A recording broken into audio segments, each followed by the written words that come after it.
Hey guys, so after seeing how close the comparison was between Geforce Now and Stadia for the Crew 2, I thought I would have a look at the PC version. So I've numbered them 1, 2 and 3 here, so I think it's fairly clear from the offset which one is which.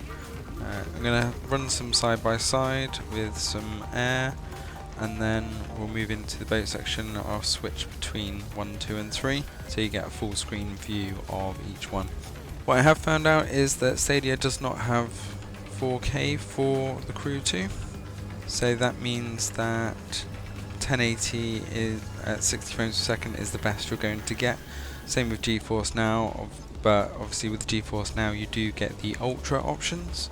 Now I did think that the Geforce Now and Stadia versions were very good for what we were doing, but I think the PC still does shine. So as we move into the boat here, we'll switch to 3 on its own, then moving into just 2, and then 1 on its own. You can see the difference in the sky is quite clear in 2, with 3 and 1 showing nice sky patches in certain sections, but the contrast between the sky and the water is much clearer on the second one.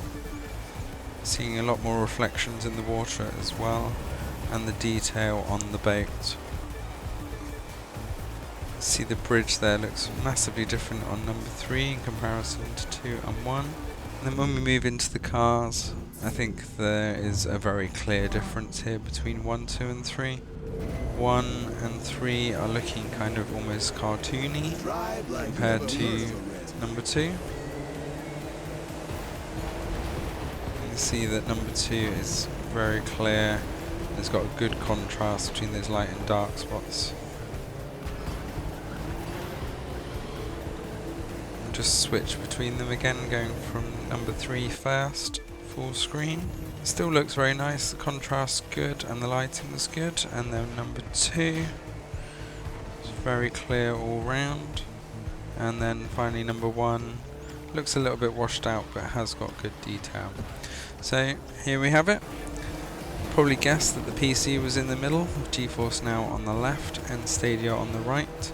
Although I was originally very impressed with the ultra settings on Geforce Now, it is very clear to me that the PC on the same ultra settings still outshines the streaming platforms, but I did have to wait nearly an hour and a half for it to download and install, and then obviously tweak the settings. But once it's installed, it definitely gives the best graphical performance, but at the end of the day it's not all about graphics.